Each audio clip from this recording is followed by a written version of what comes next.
G'day, wherever you are in this wonderful multiverse of ours.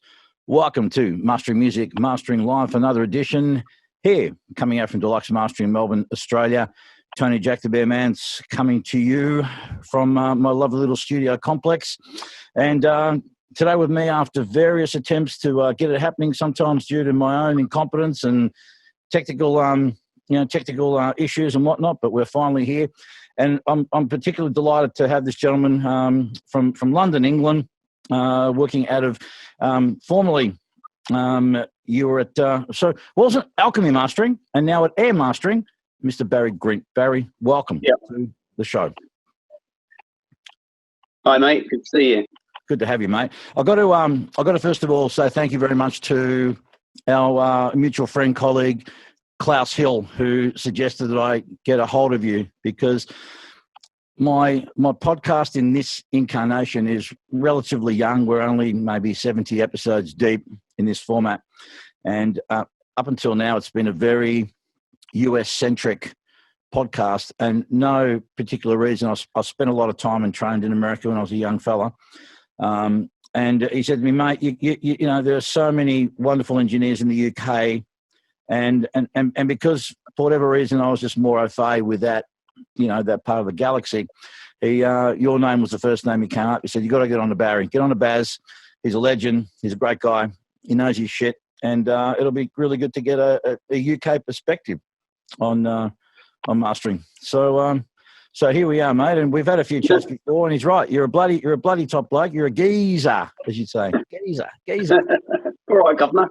Hello, Gov. Can I shine your boots, Gov?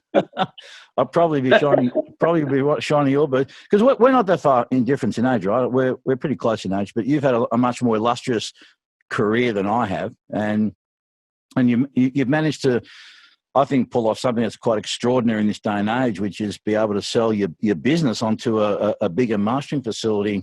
In time, I reckon that's extraordinary. I tip my hat to you, my friend, because that's quite an achievement. Thank you. Yeah, it's just one of those things. It wasn't planned, but it just happened. And you know, when you get a chance, you grab it with both hands. Yeah, no, I don't blame you. So at the moment, how long have you been doing mastering for now, Barry? Oh, 30-something years. You getting the hang of it? I've found that you just kind of push buttons, twiddle knobs, and eventually something will happen. You know, it's monkeys, typewriters, that sort of thing.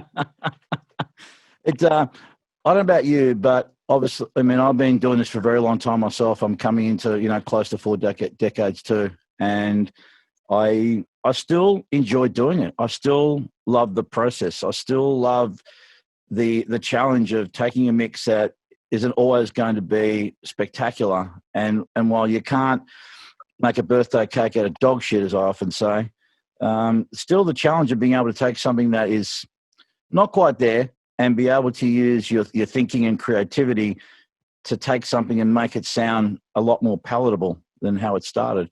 I still enjoy that process, the puzzle of working that out. You still get excited about mastering and doing the gig?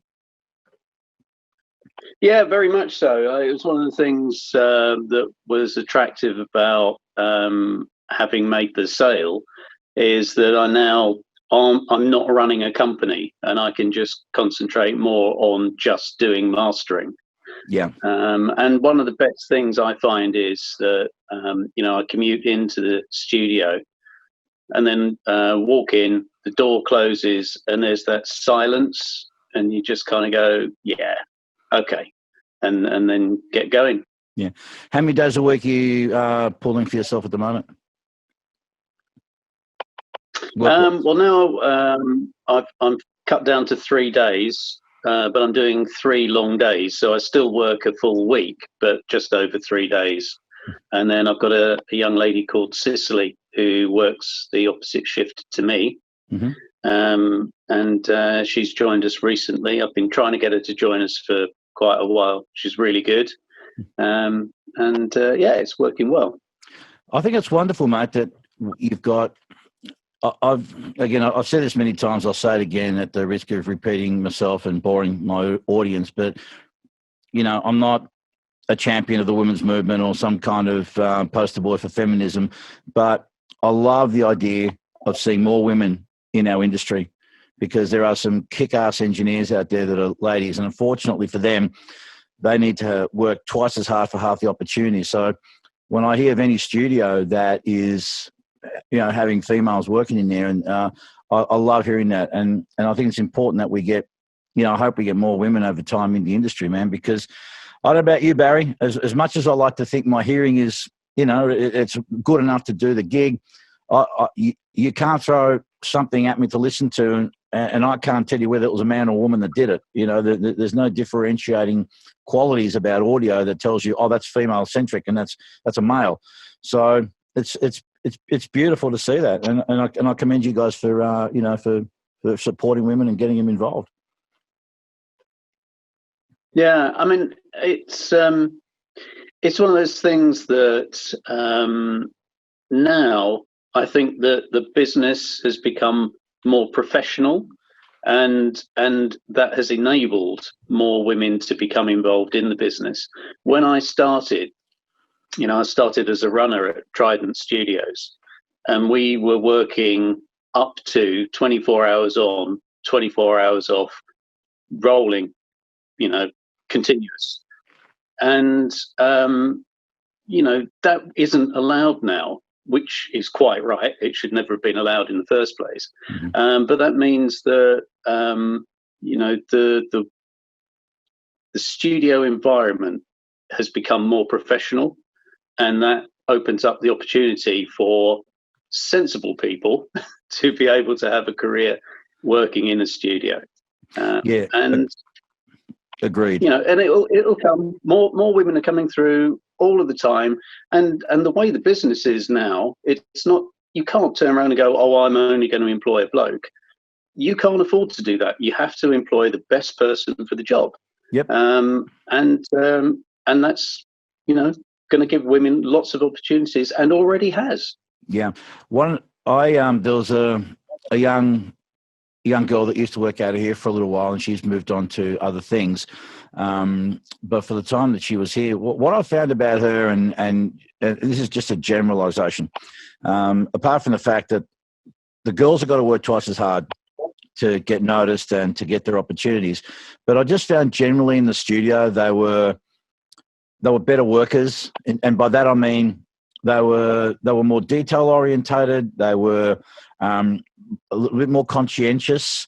I think they just ran the place a bit better, not in terms of, cleaning and all that kind of bullshit. I'm just talking about just on top of things, usually would have better notes, usually would have just things in order, were better prepared for their sessions. And so if I had my way, I would love to have, in fact, there's another young girl at the moment who I'm looking at training up, and so far she's showing to be, she's potentially, I think, going to be a tremendous asset. So I think big ups to you guys for doing that, Barry. So tell me, how did you transition from, so Trident, one of the legendary studios of the UK, and so from there, how did you transition? What was the pathway that took you from there into mastering? Well, when I joined, I wanted to work in the studio, but at the time, the house engineer was Flood, who's produced U2 and many other things.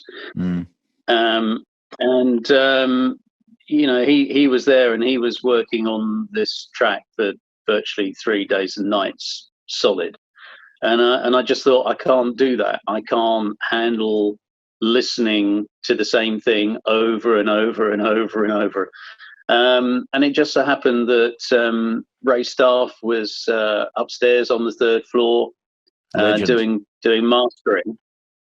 And to be honest, I didn't know that mastering existed until I joined the studio, and then sort of went in there, found out what it was all about, and thought, yeah, this is what I want to do. But it's like anything, you just need a bit of luck, because as a runner, you're completely expendable. You could get fired at the drop of a hat.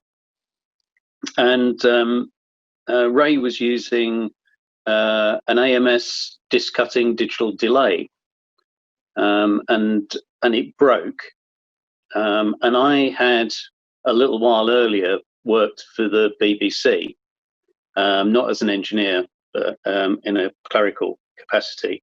But I'd been nosy, and the BBC had disc cutting, and they had a digital delay, but they hadn't installed it.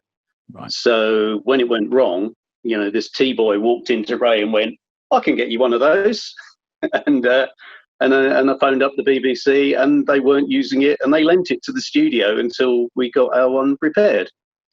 And then, on the back of that, they had a VMS 66 lathe that was just being mothballed. So they built a studio and went, "Off you go, you can start doing cutting." That's how I got my entry too, mate, just on cutting. You still enjoy cutting lacquers? Yeah. I really like when people want something that's not standard, and you have to actually do a bit of thinking about how you can deliver that. Yeah. I've always really enjoyed that sort of thing. Yeah, I think one of the fun things was, how can you cut? For me, the challenge of how can I cut as long as possible side without, the needle skipping. How can I get as much as I can into the real estate by, adjusting my pitch and my width and all that kind of stuff, groove spacing, my LPI and what have you, or I remember working with LPI and also revolutions per millimeter, depending on where I was in America over here. But that was always fun, just to see how far you could push the envelope and take physics, to that edge. I guess the equivalent of like the digital loudness was, I think, was probably that would have been that kind of equivalent. Yeah. Well, I mean, really, it's just kind of optimizing signal to noise, isn't it? Getting it on there as loud as you can. Yeah.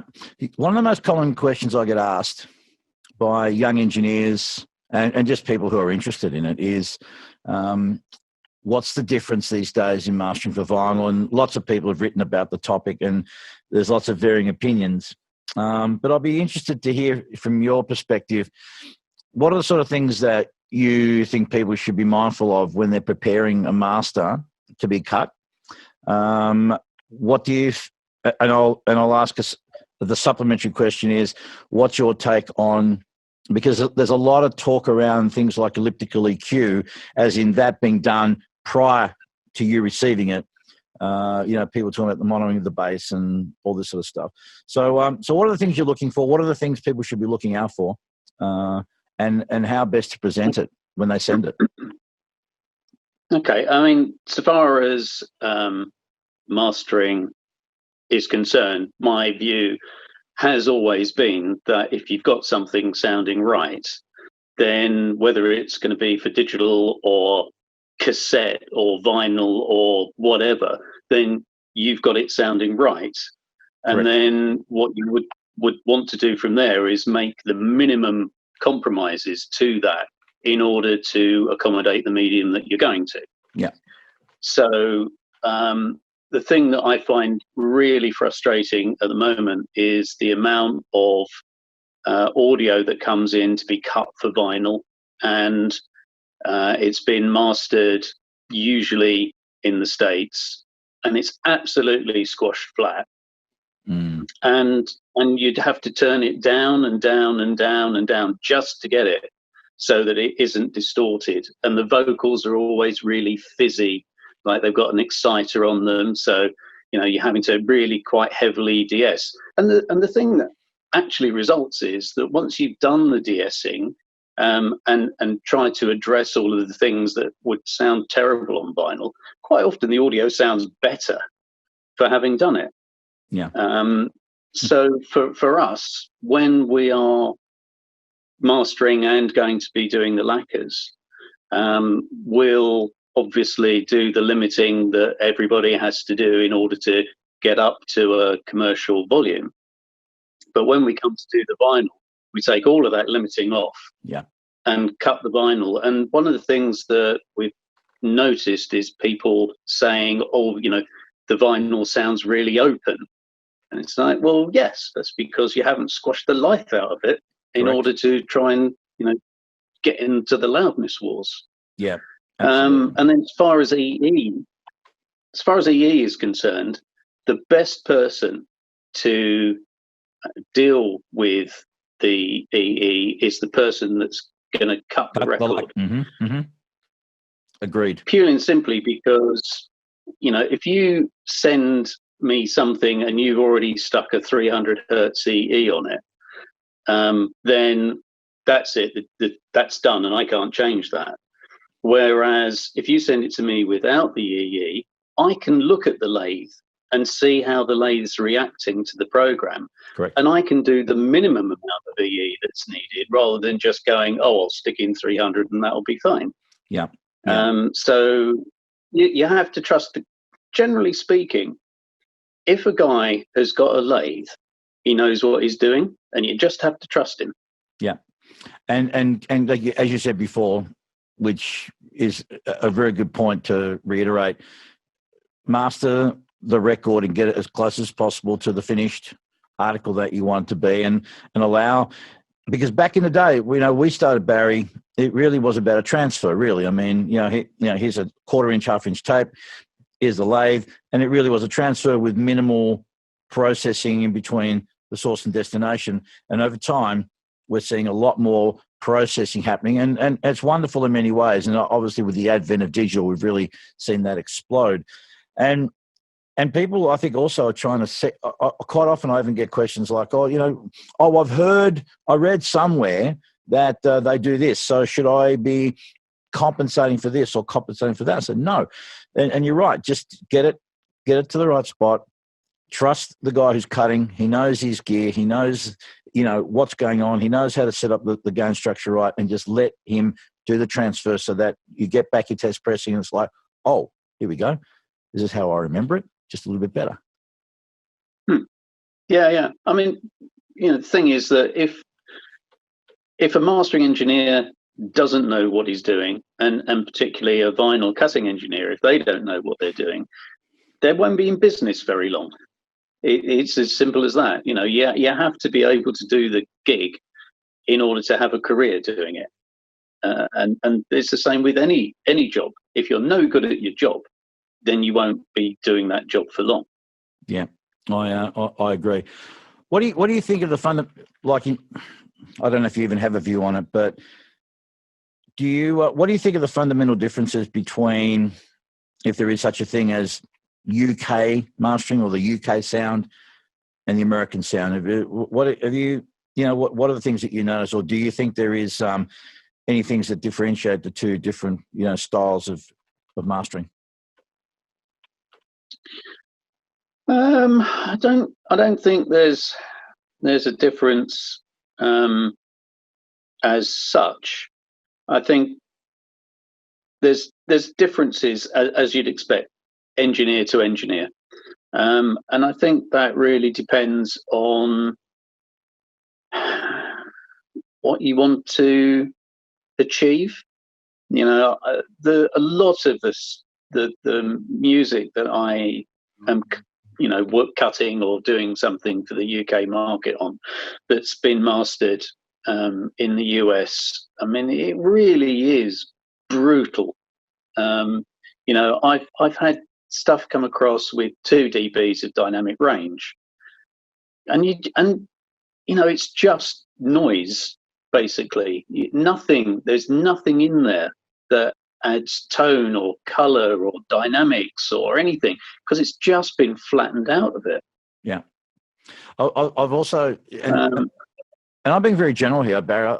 I think that in America always seems to be it's very kind of hyped and almost scooped in the mids. There's a lot of stuff I hear coming out of the UK. It tends to be a lot flat, and by that I mean balanced tonally and generally more dynamic as well. And they're the two kind of broad general things that if I hear something, 8 times out of 10 I can probably pick if it's done in the UK or the US, just on those particular differences there, So yeah, that's a differentiator. There's an Australian group, Cosmos Midnight. They've got an album coming out tomorrow. Oh, cool. Australian band. Mm-hmm. And I really enjoyed. It's the second album that we've worked on, but it's been like a step back in time. It's kind of, real people playing real instruments, well recorded, well mixed, and you just kind of go, oh yeah, I'll remember what it used to be like this, and it just has a completeness to it. Mm-hmm. It's the only way I can describe it. And you just, listen and you just go, yeah, that's it. Yeah, no, I agree. I think one of the other things that mastering engineers, well, I would say probably the last 20 years, in my opinion, one of the other additional roles that we're playing is becoming like consultants in a way to mix engineers, because so many more things now are done. People are rolling their own mixes at home. It isn't always at the highest level. And so, we're able to provide them with feedback on things. A very common question I get asked is my mix good, in inverted commas? And the way I define that is this at a point where I feel I can honestly deliver some value for the client. I try not to allow my subjective taste to get involved in terms of the minutiae of a mix, but just, one man's muddy is another man's warm. But I think that universally there's going to be a certain line that crosses where we would hear something and just go, shit, what happened there? There's something fundamentally wrong. But I think it's great that engineers these days are able to, as a value-added service to their clients, are able to listen in their room, in the environment that they know, that they're intimate with, to be able to pick up on those things that are going to be problematic. How often do you find that stuff comes in for you, and not talking major label and talking predominantly independent self-finance kind of stuff? Do you find needs to go back to the drawing board for any, from a tweak to an overhaul of a mix? Sometimes I'll go back and request specific stems because there's something that I want to correct. Quite often, and it's really strange. Something will come in and the track is dull, but the vocals are bright. So you can't brighten up the track because that's going to make the vocals just way too much. So just go and say, okay, can you give me all the vocals as a stereo stem and the track as a stereo stem, and then you can work on them independently. The thing that I've found with a lot of mixes that people are doing for themselves, not in a studio environment, is that the mixes are virtually mono. And what I try and say to people is, once you've done all of the construction side of it, so the vocals are all on pitch and the drums have been quantized and everything's all done, right, then go away, have a cup of tea, come back 15 minutes later, sit down, and then think, right, okay, how am I going to mix this? Don't try and just do it all in one go, because it's a different headspace. Yeah. I've often told people that I can't mix a drink. I never got into mixing. Mastering found me at a very early stage of my career. So I've dabbled and I've tried and I worked out. But I'm finding more and more with the advent of stem mastering that I think as the craft evolves, we're going to see a situation where, look, I don't have a crystal ball, but I wouldn't be surprised in 20 years if perhaps mastering may become even less of a thing, and we're going to see mixing and mastering morph into the one thing where, mastering, because we've talked about how people can identify things in the mix and be able to, now do some stem mastering. Perhaps that's going to be the future, that we won't be seeing much more, any more stereo mixes. It will be a stem mix and master all at once. Do what do you think about that concept? Do you foresee something like that perhaps being the case, or not? I think that it would not be a good idea for the mixing and mastering to happen in the same location. I think that there are some pictures I've seen of mixing studios, and the monitors are quite small, and there's racks and racks of kit all piled up on the desk in front of people. I mean, the mixes that come out from those sorts of places can have some serious holes in them. And generally, I think more than ever, mastering rooms now can quite often be the only place that's been properly acoustically treated in order to give a good assessment of how something sounds. Yeah. You know, back when we started, you had a recording engineer, you had a mixing engineer, you had a mastering engineer, and going through those stages, different people were focusing on different aspects of producing the record and making sure that from a technical perspective, it was presented in the best possible light. When you try and reduce that down, where one guy is trying to be the artist, the recording engineer, the mix engineer, the mastering engineer, that's a big ask. Agreed. I think a lot of it's really also driven by economics. People are now just trying to become more self-sufficient. And, you know, I do get asked, what do I think about people that master their own recordings? And I said, well, I'm not aware of a law in the land that says that's illegal and you can't do it. And there are people that can do it very well. But I think that if there's only one and one only reason to go to a mastering engineer, it's because there's something to be said about someone with that third-party objective view. You can only listen to a song for the first time once. And I've always believed that one of the aims of the game is, from my perspective, when I'm listening to a record, is I'm trying to imagine what it's like for the end user, for the punter, and what's going to be the experience when he hits play. What's the impact? What's the emotion? And if I've heard this record 150 times over, that's gone. And no matter how good my hearing or my monitoring or may be, I'll never be able to try and emulate that experience. And so that's the one thing that I live in hope that 20 years from now there will still be mastering people. I think there'll be more integration. Personally, I haven't been a great fan of stems. I understand the flexibility, and I understand how the virtue of being able to, as you said before, be able to address a certain element of the mix without affecting something else adversely. But we still go back to the same old, we're getting into quasi-mix land, and then if we start losing objectivity, then it's like, well, what do you think? I don't know. What do you think? I don't know. What do you think? And we have this back and forth, and then it almost becomes a moot point.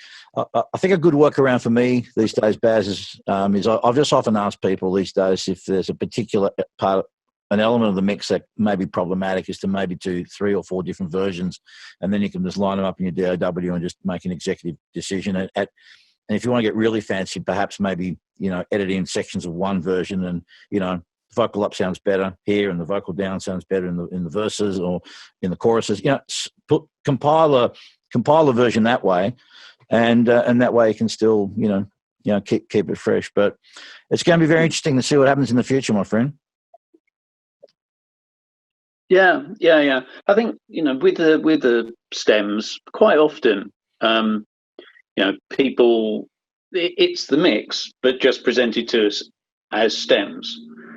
And you can play all the stems and just go, well, that's fine, and actually not do a stem mastering, just bounce the mix to stereo and master that. Because I think that an aspect of mastering is that we're correcting for discrepancies in the listening environment where the mix was done. Mm-hmm. So if somebody is getting less bass coming out of their monitoring than is correct, then their mix will have more bass than is correct because they're compensating for it. So if you present that as a stem mix, that imbalance is going to be present on all of the stems where there is bass presence. So you're going to end up doing the same correction on all of those elements anyway, as you would have done as if it was a stereo mix. Yeah. No, absolutely. Tell me, Barry, who were your as a youngster? Who were did you have any mentors that were very profound in your development growing up and working, or who do you think were your greatest teachers as a young engineer? Well, Ray Stuff, obviously. Yeah, legend. Ray taught me a lot, and we're best mates. Ray was a very technical mastering engineer. There are the mastering engineers who get a vibe but don't particularly know much about kit and how it's wired together or that sort of thing, which is absolutely fine. But Ray was very, very technical, and that was very useful, because you're, rather than doing something and not quite knowing why you have to do that, particularly with cutting. It's good to know why you have to do something, because you will get a better result. And it's not anything to do with the way that a track sounds. It's everything to do with making sure that the lathe is set up to minimize distortion, inner groove distortion, is packing to the best that it can possibly be. All of those sorts of things. And Ray was very much on top of all of that. So Ray and another chap called Sean Davis, who was a recording and mastering engineer at IVC Studios in the UK. And then for quite a few years was the man in the UK who was repairing all of the lathes. And Sean was one of those people who had the ability, if there was something that you didn't quite grasp, he could explain it in several different ways until he hit on the version that you went, oh, right. He was very clever at that. So both of them, and then a chap called Bill Foster. He ran Tape One Studios in London, which was the first studio to have a digital mastering desk, and a digital transfer console, and all of those sorts of things. And I learnt a lot about business from Bill, about how you run a business. Those three certainly have been very influential. One of the things that does get overlooked by people who are, everyone now is pretty much a freelance engineer, is the importance of running the business. We all like to think that we're artists in our own right, and it's all about the creation of what we're putting together. But quite often, it gets overlooked quite a lot, and it can cause a lot of grief. I for one, was after my divorce, got very, very slack with it, and ended up with 5 years of not having put in my taxes and completely dropping the ball on that, and paid the price accordingly. And since then, I've just been making sure that. But you're right. It's understanding business, understanding finances, understanding billing and marketing and all that kind of stuff. And it's a very important thing because if you haven't got your business acumen down, you won't be in business for very long. Yeah, I was talking to a guy a few weeks back, and he was saying that for certain things that are normally a billable item, he was saying, I'll just run that out because it's only going to take me a couple of minutes.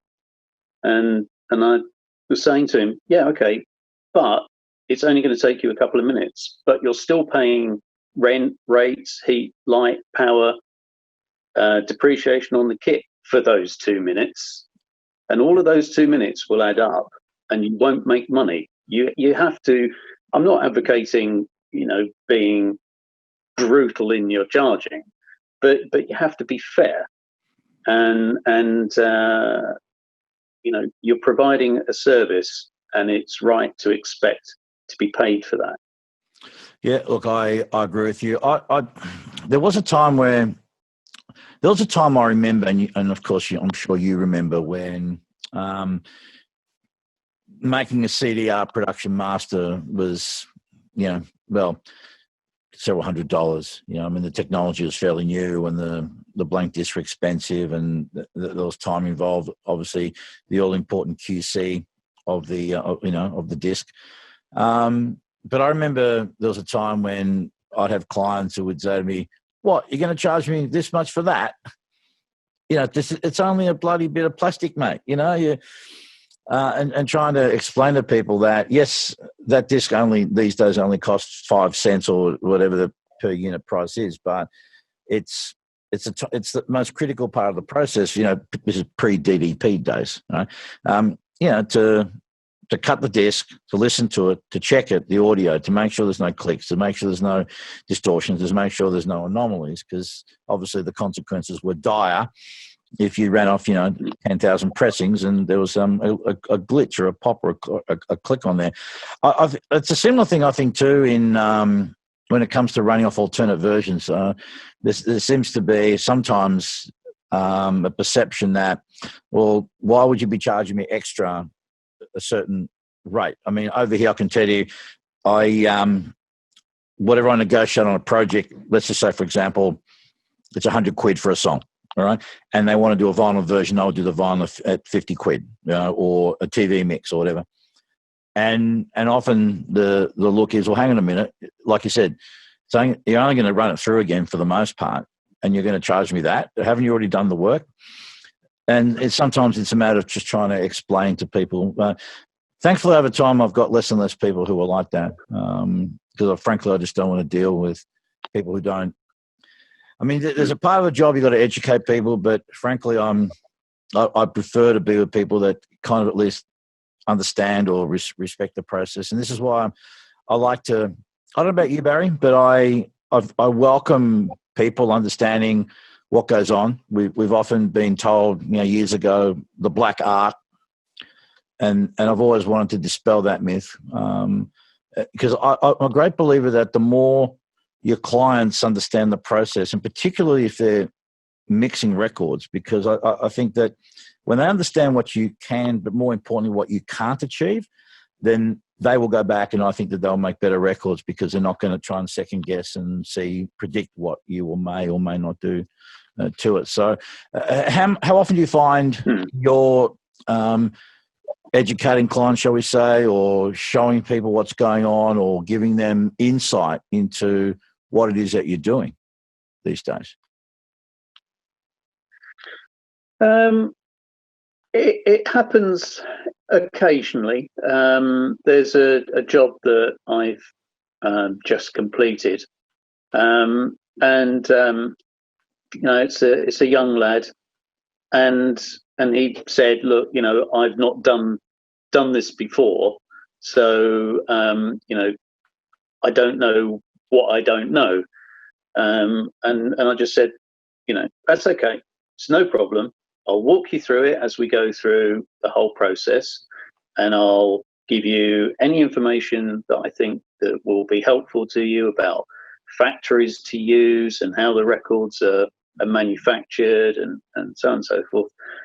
And he was paying for it himself, and I said, and I won't do anything that's going to cost you money without you knowing in advance what it's going to cost and why I'm charging you for it. Yeah. And we've just gone through the process, and he's really pleased with what he's got, but also he's now learned a lot about how to do the process for his next release. He may go somewhere else. That's entirely up to him. But at least he now knows what he needs to do and the order he needs to do it. Yeah. Like, getting ISRC codes and all of that sort of thing. Yeah. I think as engineers, one of the things that was drilled into me very early in the piece was that mastering was a service industry first and foremost. And so it was about how do you help the client with those little extra things along the way, and making sure that, it wasn't just about the transaction in itself.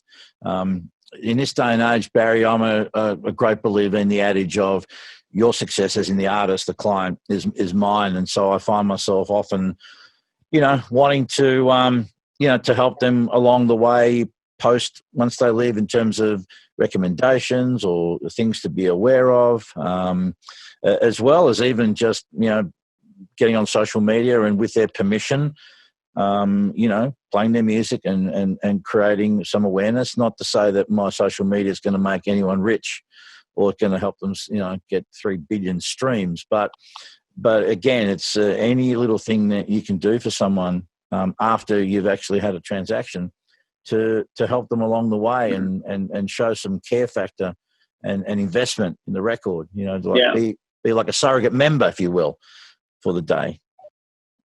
Yeah, it's exactly that. I mean, the jobs where you're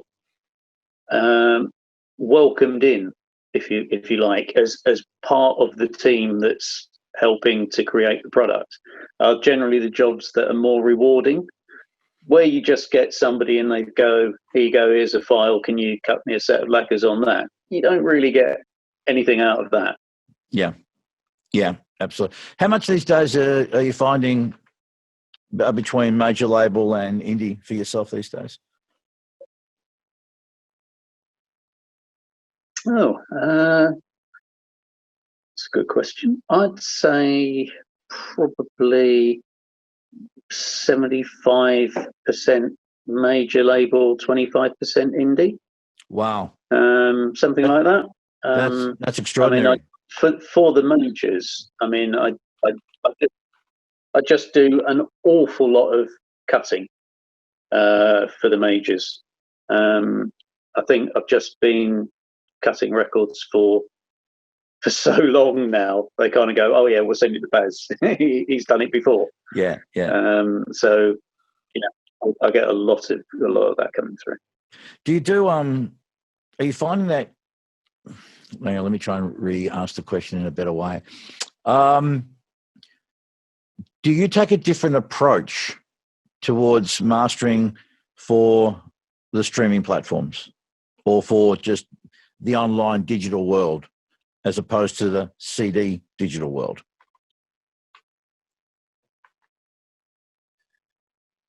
I think for anything that isn't vinyl, all people want is really loud. And once you've done that and so heavily limited a track, the rest of it becomes a little academic. And then if you try and explain to people, actually, if you didn't squash it so loud for streaming because of the LUFS measurement that they do, and they'll turn it down, and something that's heavily limited turned down sounds more diminished than something more dynamic turned down by the same amount, your track can actually sound louder on a streaming service by sounding less loud now. Yeah. And trying to get somebody to understand that is tricky.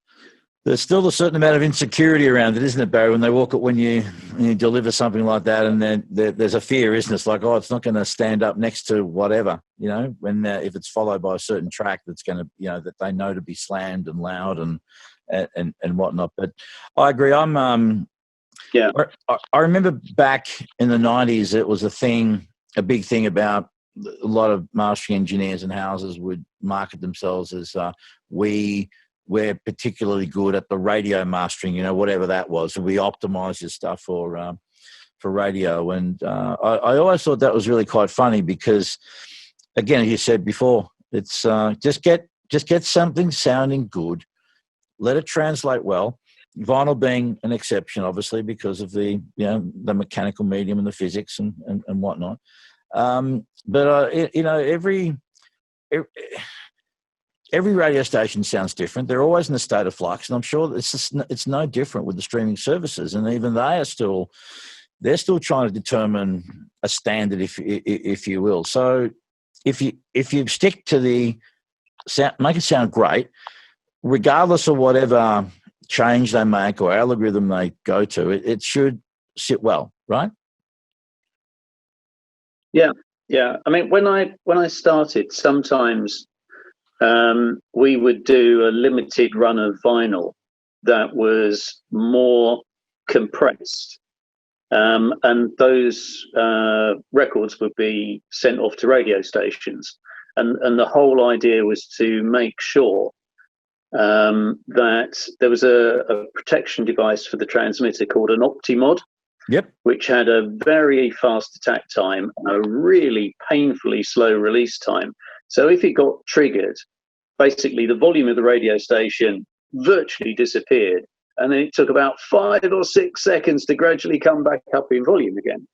So we used to do a slightly more compressed run of vinyl for radio stations, sometimes just to make sure that OptiMod didn't accidentally get triggered. Yeah.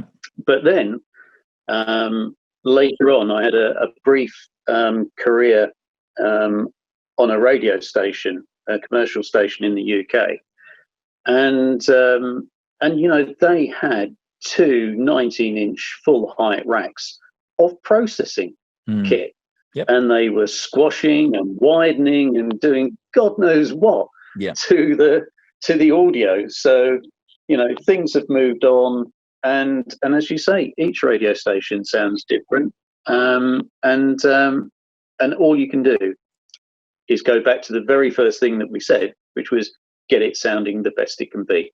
Yeah, absolutely.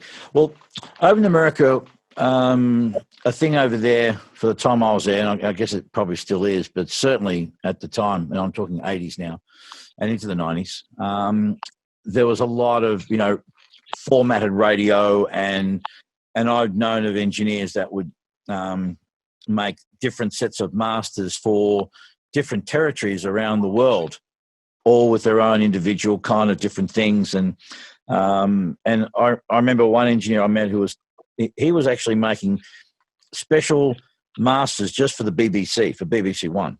And I don't exactly know what he did, but for some reason he used to always have to deliver. In the UK, is that kind of formatting of radio and, dare I say, mastering for the format a thing, or is it a consideration at all? There is radio here is very segmented, or formatted. So yeah, I mean, you can spend all your day listening to a radio station that will never ever challenge your musical interest. We don't master differently for different stations.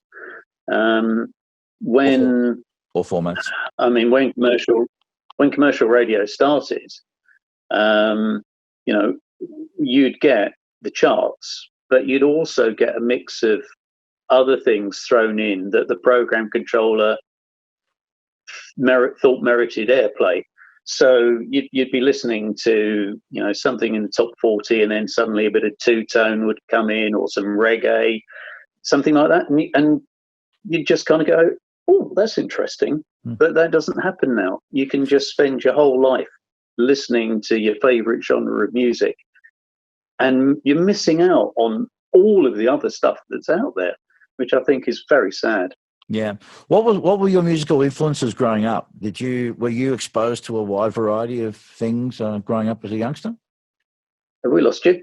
Yeah, no, I'm here. I mean, it was just temporary. No, the question was, what were your musical influences growing up, and were you exposed to a wide variety of things?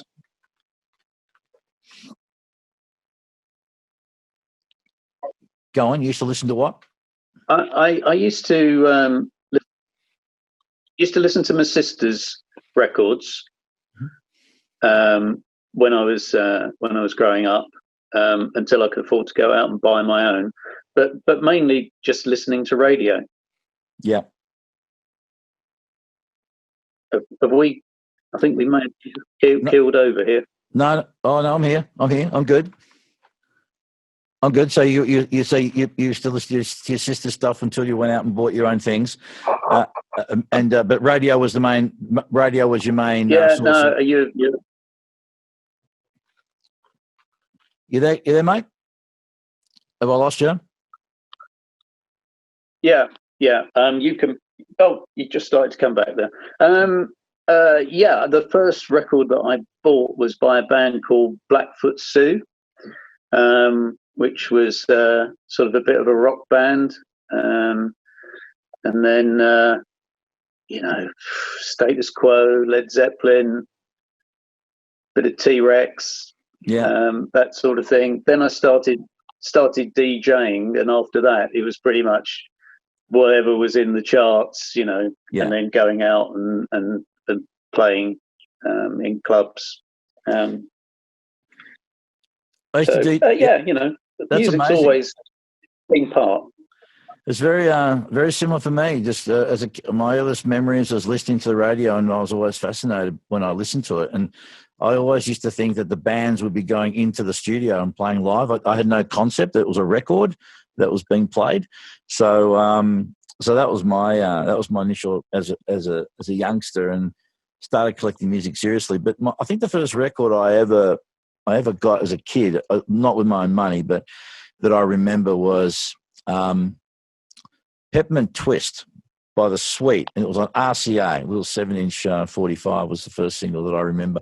But the first album I ever heard as a kid, I was 8 years old, and it was Pet Sounds by the Beach Boys. And my dad had it on a reel-to-reel. He had it all. These merchant seamen used to find in these Australia at the time was very behind in terms of technology. And this guy would come from Singapore and have all this amazing stuff. And my dad was a bit of a hi-fi aficionado. And there were these, I imagine they were probably dodgy recordings coming from Asia. But nonetheless, Pet Sounds, and I was absolutely mesmerized. I got no idea about audio or production, but just remember listening to that album and listening to, it and listen to God Only Knows. And I remember when I heard God Only Knows, I don't know, I was just like, wow, what? This just completely, I was fascinated by it. I just had to play it over and over and over and over. I don't understand why. I get it now. I appreciate it different, but yeah. So and I was lucky that I was exposed to a wide variety of music, and I think in this day and age, Barry, while it's great to be known to be particularly good at a certain genre and be really nailed, I think where possible, it's good to be able to handle a broad variety. And I think that makes a really rounded master engineer, in my opinion, to be able to handle anything that comes in. Yeah, I think that it's unlikely that you could specialize in one genre of music and make a living. But what I have found is that people do like to try and pigeonhole. And so for one client, you could be the guy that does reggae, and for another client, you're the guy who does girl bands or something like that. And you go, but you do girl bands as well as reggae, and I'm cutting that guy's girl bands tracks. So why don't you give me a go with some of yours? Oh no, can't do that, mate. You're the reggae guy. It's like you do everything. You have to do everything.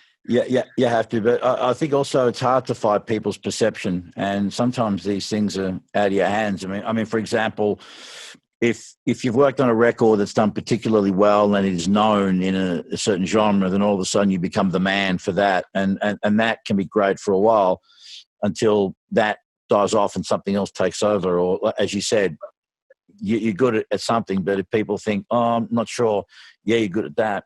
And you don't always have control over that. And certainly in Australia, America's a different place because it's big enough to be able to almost, you can become good, for example, as a hard rock guy, and even though you're good at all kinds of stuff.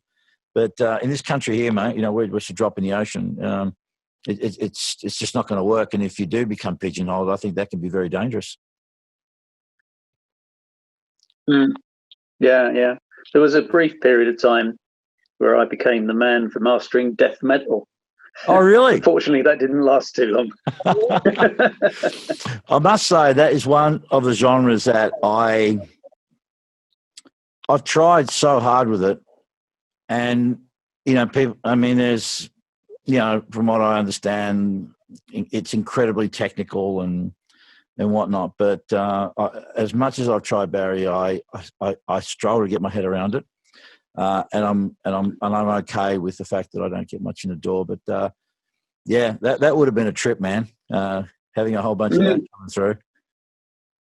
Yeah, as far as I can tell, it's mainly got vocalists with sore throats.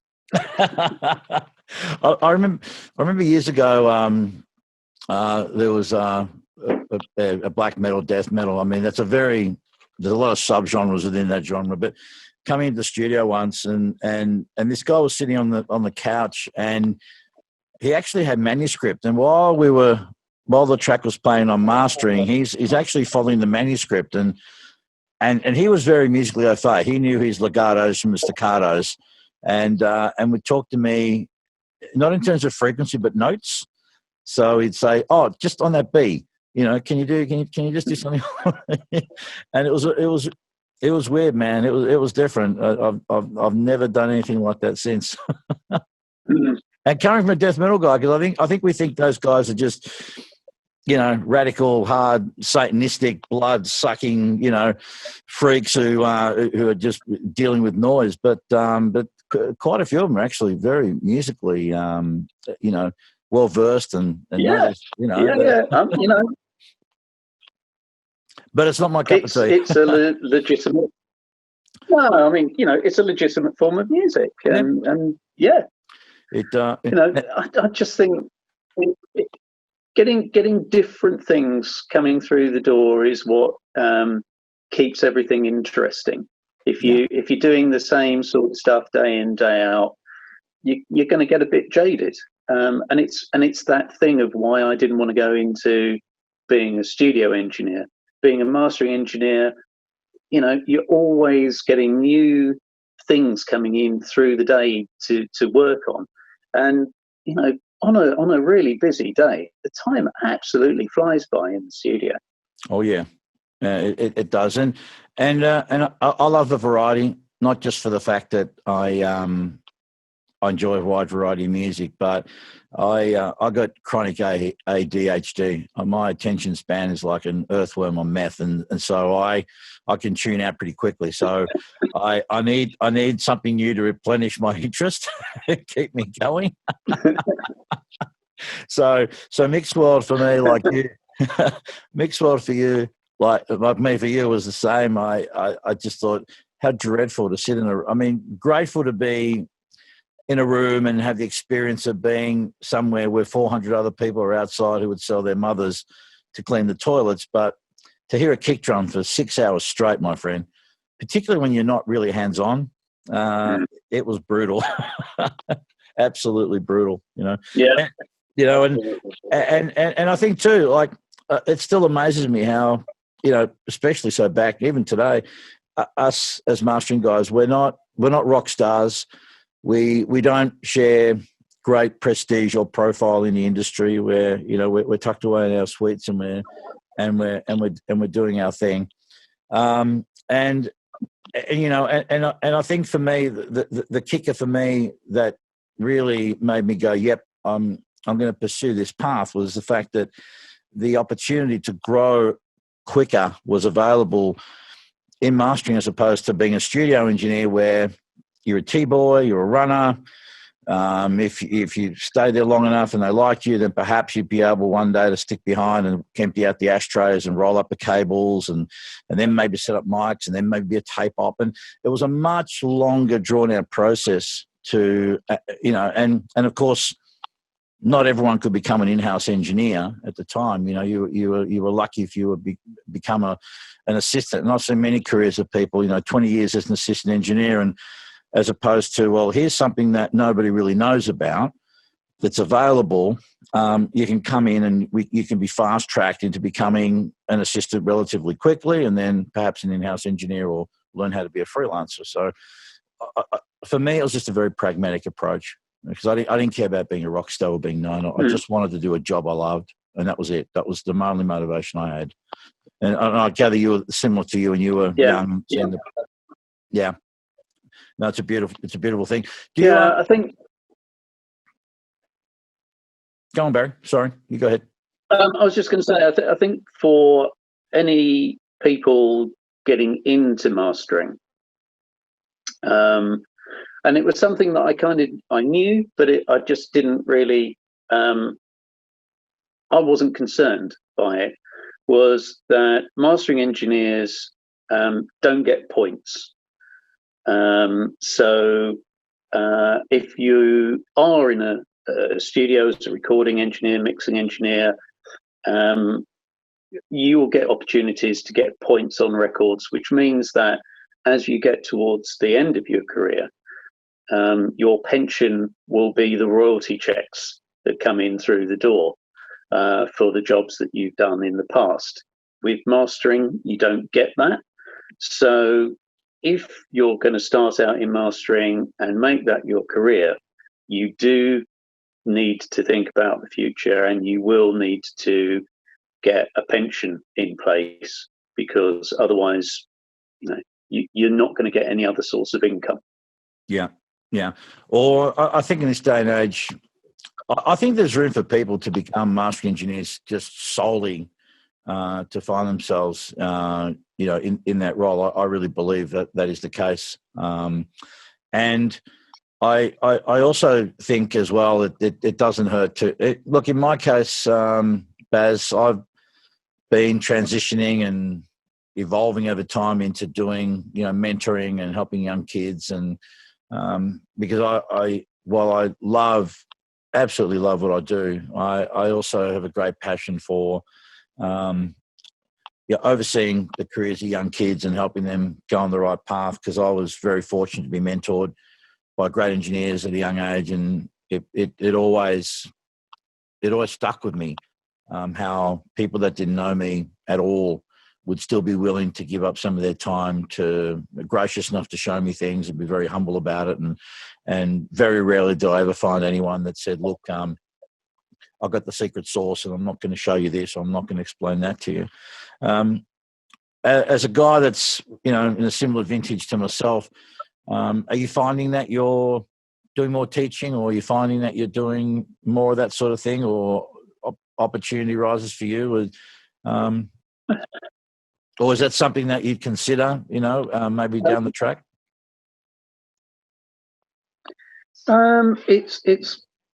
It's really strange. I suppose it's a bit of imposter syndrome in a way.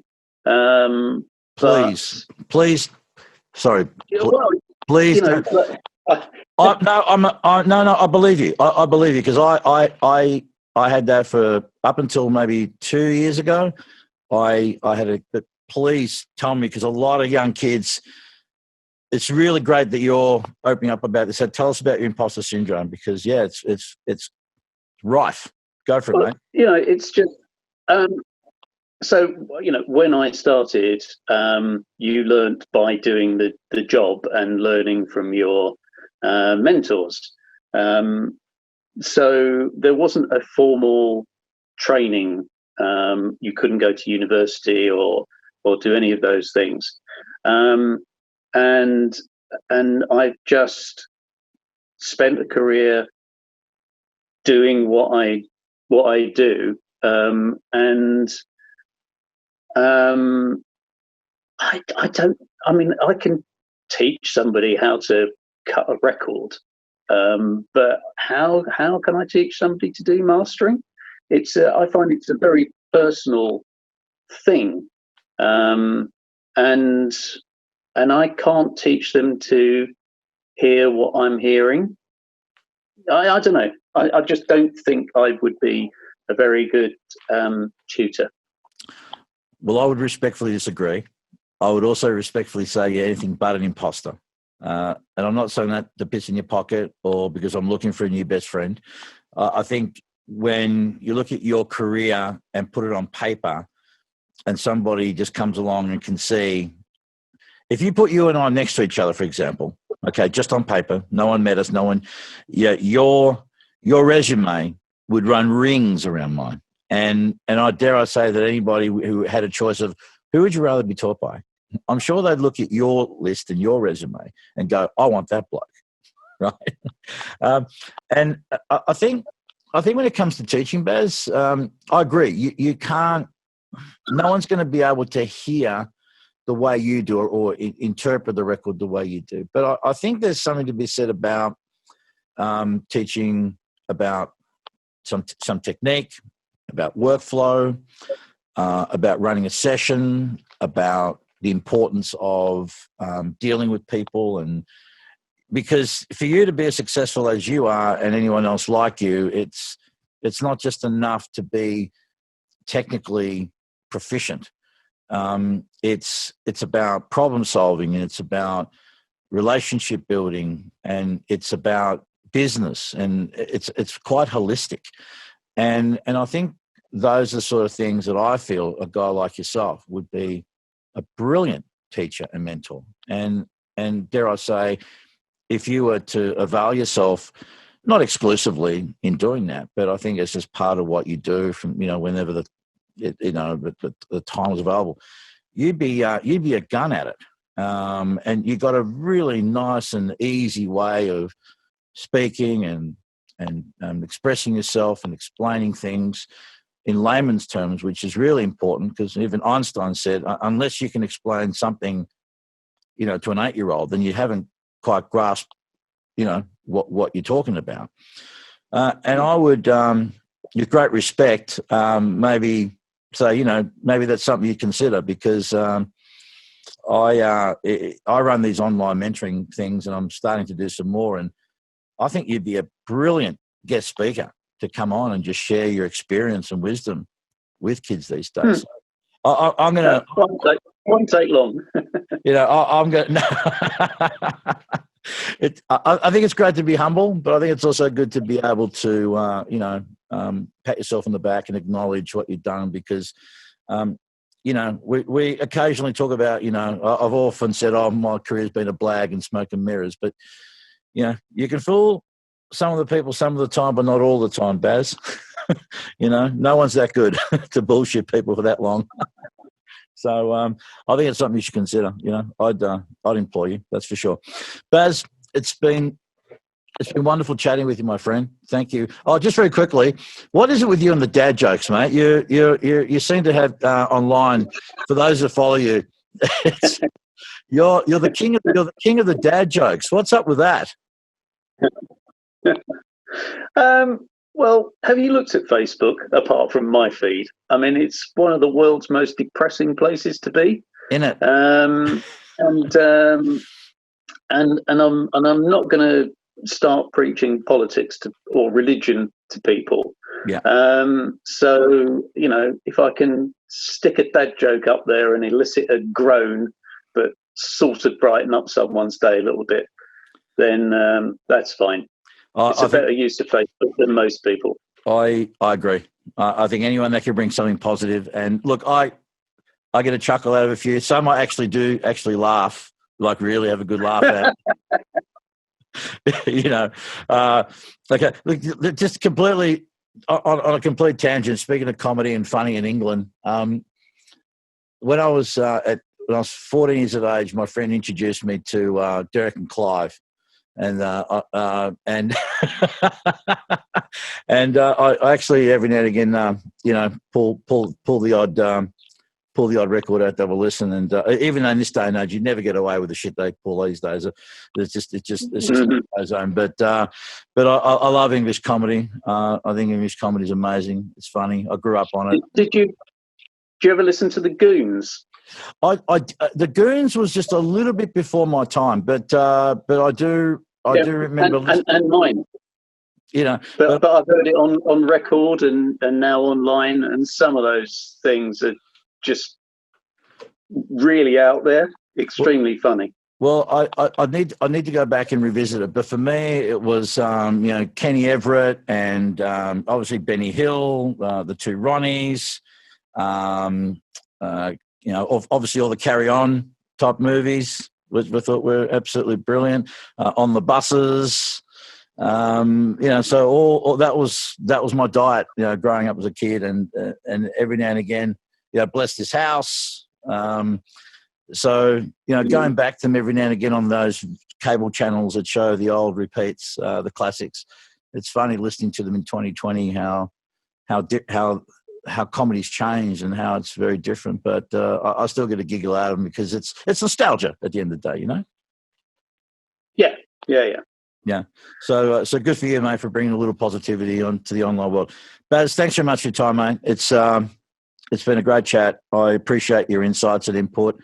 And I'll have to talk to you offline about, because I really would love to get some more UK mastering engineers on the podcast and chat to them and get their take on things, because I'm just fascinated by.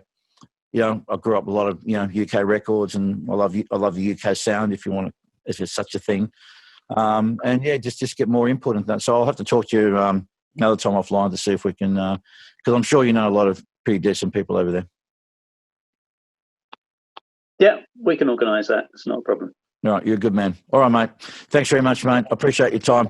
Best of luck with now as you go, as you move into air and as you start, your transition. And I wish you the very best of luck with all of that, my friend. Well done, well deserved. Brilliant.